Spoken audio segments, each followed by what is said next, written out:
Hey guys, Nick Yuskevich back with Daily Fantasy Winners. Got the next edition of the option here for you. It is week 3 of this college football daily fantasy season.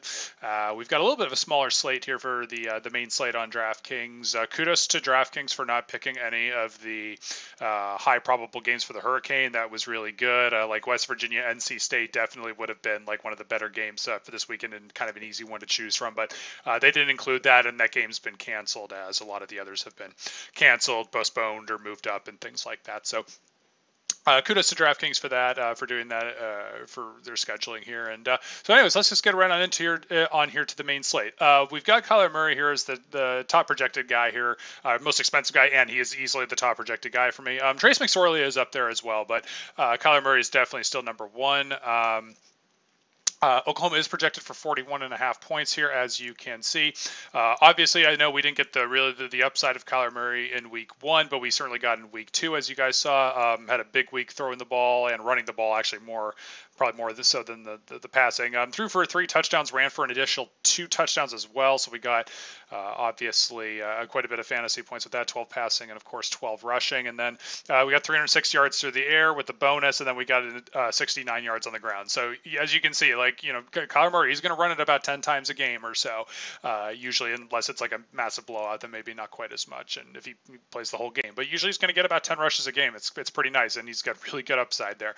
And so and so they're going up against an Iowa State team that their defense actually played pretty well last week against Iowa, but at the same time, Iowa's offense usually isn't as strong in September. Developmental program. I'm a pretty big Iowa fan, actually, if you didn't know that. And so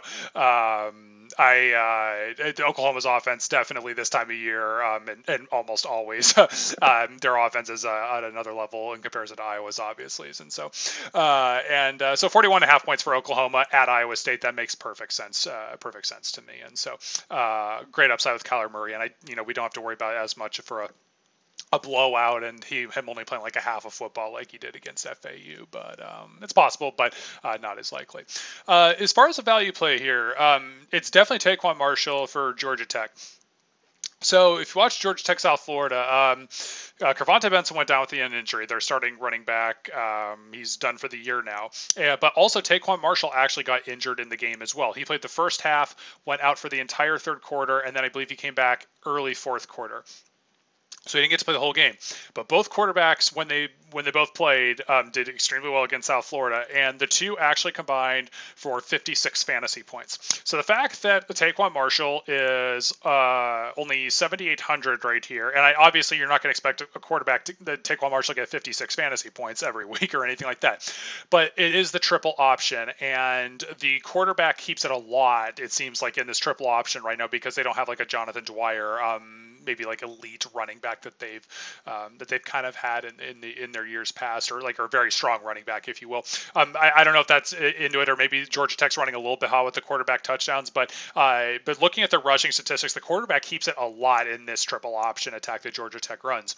And so Marshall's back healthy, he is starting, and so they're going up against Pittsburgh. Pat Narduzzi usually has some good defenses, but they've been a little bit down lately. Georgia Tech is only projected for 29 points, but that's not like super low, and Georgia Tech is favored in the game, and because Carvonta Benson is out, I'm definitely that should only help Marshall's production, and this number is just way too cheap for what his upside is. I mean, you absolutely 100% rather play Marshall than Shea Patterson in this spot, because Michigan's a very run-heavy team, and they're in a big spread game and everything like that, despite that Shea Patterson could still end up being a very good quarterback, obviously, for Michigan, and we saw what he did with Ole Miss in past years. But it's just like in this spot, it's like this is an absolute no-brainer with the upside and the rushing TDs that Marshall provides. That you would play Marshall over Patterson as an example. I just wanted to highlight Eric Dungey and DeAndre Francois here. The only reason I'm doing that is I wanted to pick a couple quarterbacks that you could stack in the same lineup that are playing in the same game for some potential upside. There's 2 games here that are really like the best ones to be doing this in. It's this game. One is Florida State Syracuse with Dungey and Francois. The other one would be certainly Boise State at Oklahoma State. Both will be great games, especially the Boise Oklahoma State game. with Taylor Cornelius and Brett Rippon. The reason why I have circled Dungy and Francois over the other two is yes, they have it's a slightly higher over under, but more so it's that the Dungy and Francois will provide some running upside, especially Dungy actually. And this game is at Syracuse. It's played in the Carrier Dome, and so you don't have to worry about any kind of wind or weather, anything like that. Dino Babers, head coach, goes very much up tempo. I watched Florida State Monday night, the Monday Labor Day game night, and I saw the end of their game against Samford. I'm still not sure what tempo Willie Taggart is trying to have Florida State go at as they kind of transition to his style from what Jimbo Fisher was doing. But nevertheless, I would expect this game to be very much a shootout. I think both teams will score just fine in this one, and so that would be your best option for stacking two quarterbacks in the same game. So let's move on into running backs. So we scrolled down here. So Jonathan Taylor, absolutely the number one running back. You guys saw it last week. You got to hopefully you played him because if you did, you got a pretty good taste of what I was talking about. That Wisconsin will play Jonathan Taylor a lot, and they will run him a lot. Their rush percentage was through the roof last week.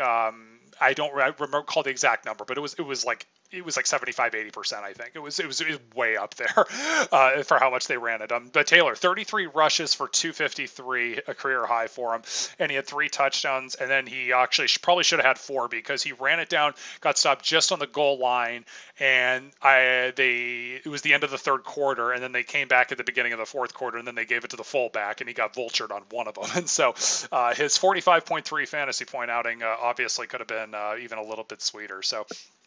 But in any case, obviously a really good day for him. They're at home against BYU. A pretty good projection here at 34.5 points. A pretty big favorite over BYU. BYU does have the jury's still out on them a little bit, I think, with their defense. They returned a lot of their team last year that certainly underperformed. It was probably a little bit better than what their team was probably a little bit better than what their record showed last year. But their front seven, I still think could be okay. But I don't by any means expect them to be able to slow down Wisconsin and this rushing attack. And Taylor's obviously the top guy, especially when you take a look at Rodney Anderson is out for the year injured. Karen Higdon is going to obviously be projected to do a good amount, but they have a huge spread game, 35.5 points, and so his floor is high, but his ceiling could be low because he'll probably split time with Chris Evans here, as you see, kind of like he did last week. And so Miles Sanders has a really nice spot for Penn State, but again, could be splitting a little time if they end up being in a big blowout. And so anyways, Taylor, by far the best projected guy. So next guy I want to touch on is Quadre Olison. Quadre Olison. Yeah, so for Pittsburgh. So they're in the Georgia Tech game.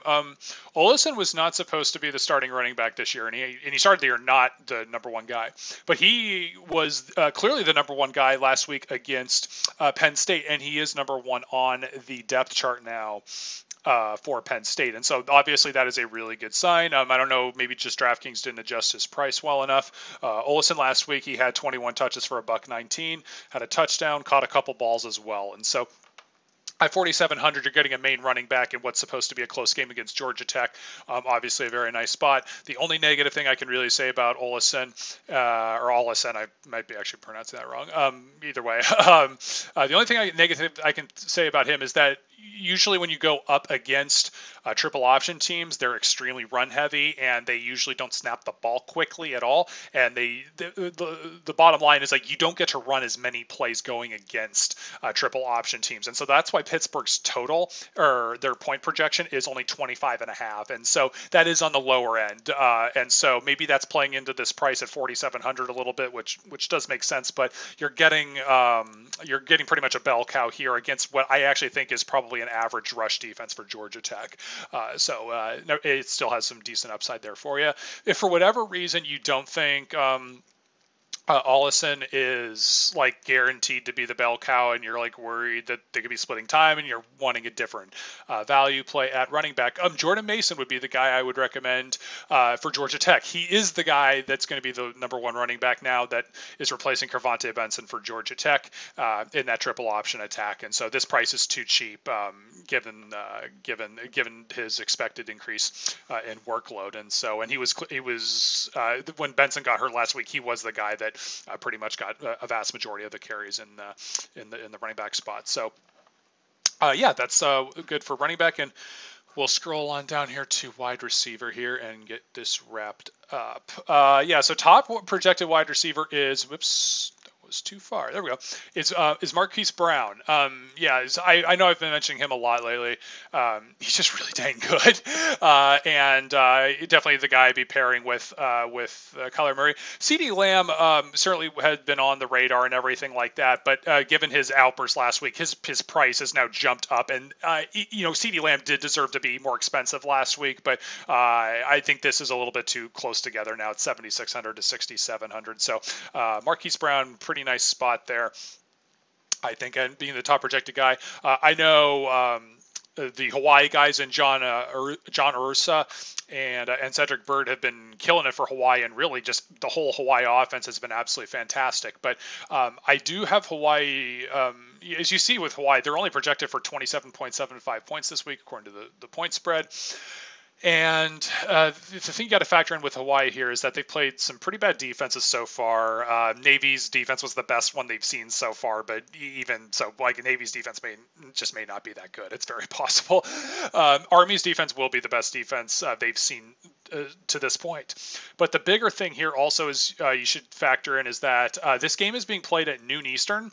And if my math is correct on time zones, that's a 6 a.m. body clock kick for Hawaii, and that's not exactly a pretty thing. And obviously Hawaii does have to deal with time changes often, but going all the way to the East Coast for a noon kick is that's not a common thing for them usually. And so it's one of those things where obviously this is why their point projection is down, and they're just too expensive for how well they've been doing. And who knows, maybe some people that aren't as in tune with college football are just going to play the Hawaii guys anyways, just because they've been killing it. It's possible. So this would be kind of a nice spot, I think, to go against Hawaii with potential ownership stuff. The next guy I will mention here is kind of more of a value guy. I'll mention two guys here, two kind of ends of the spectrum. So one is Tylan Wallace here, wide receiver here for Oklahoma State. Oklahoma State projected for a good amount of points here, 33.25. But what I want to show you guys is some target information here for college football. And this is according to NCAAsavant.com.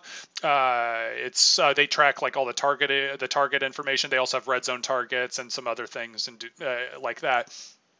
The one thing I will point out is if you do go to NCAA Savant and look at their targets, I'm just going to mention this, double check everything. And I don't mean you have to click on every receiver and double check everything, but just make sure that they've got all that they're fully updated, because I'm not sure if everything is fully updated 100% of the time looking back in some of the prior years. I think they've gotten better about it. And pretty much everything does look good so far through this year. So there aren't that many places to get target information out there right now in college football. It's not, you guys know, college football information is very much more difficult to find than NFL, as far as even like some basic analytics or statistics. I mean, even obviously beyond like total yardage and all that stuff. So in any case, anyways, we're looking at targets here through two games. And so if you take a look at Oklahoma State, Wallace right now, he has 28 targets through two games. That's an enormous amount, especially considering Oklahoma State has been up a lot in their first two games, and where they've been actually trying to, I mean, they are throwing it a decent amount, but they actually could be throwing it more if they're in potentially a more competitive game like they're going to be against Boise State, because so far they've blown out Missouri State and who the heck they played last week? South Alabama. And so, yeah, that's a really good sign. And so it's interesting because Stoner actually is the most expensive for Oklahoma State this week. As we go back to here, you will see Stoner right here at 6,400. Wallace is 6,100. And Wallace is the guy, as you can see here, going back to the targets. Stoner has not caught any touchdowns, and Wallace has caught 2. And so I am sure Wallace will be owned a little bit, or at least some. There's some decent, actually, wide receiver options around his price point. But the fact remains is that as good as Wallace has been averaging so far, 24.7 fantasy points, and he's caught 14 balls, or actually this says 13. And like I said, like sometimes they miss the data point slightly, so it's like he's actually caught 14 balls, not 13. But he's gotten 28 targets though, or about that this year. That's just an enormous amount. So like that 24.7 fantasy points per game right now, it could be a lot bigger. And he's caught a 1 touchdown each game, maybe running a touch hot or something. But on 28 targets, that's really not that hot. So I definitely like Wallace this week as far as these mid-priced wide receivers. And then the last guy I'm just going to mention here, this is super quick. For college people that are following college football, they're going to be up to date enough, or if they know to check everybody on DraftKings and look at the information.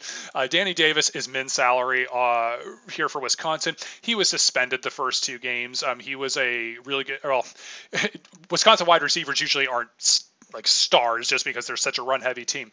But Danny Davis was one of the best wide receivers on Wisconsin last year, and he really thrived in that Orange Bowl against Miami, where he caught 3 touchdowns and had some spectacular catches. He makes some really good catches.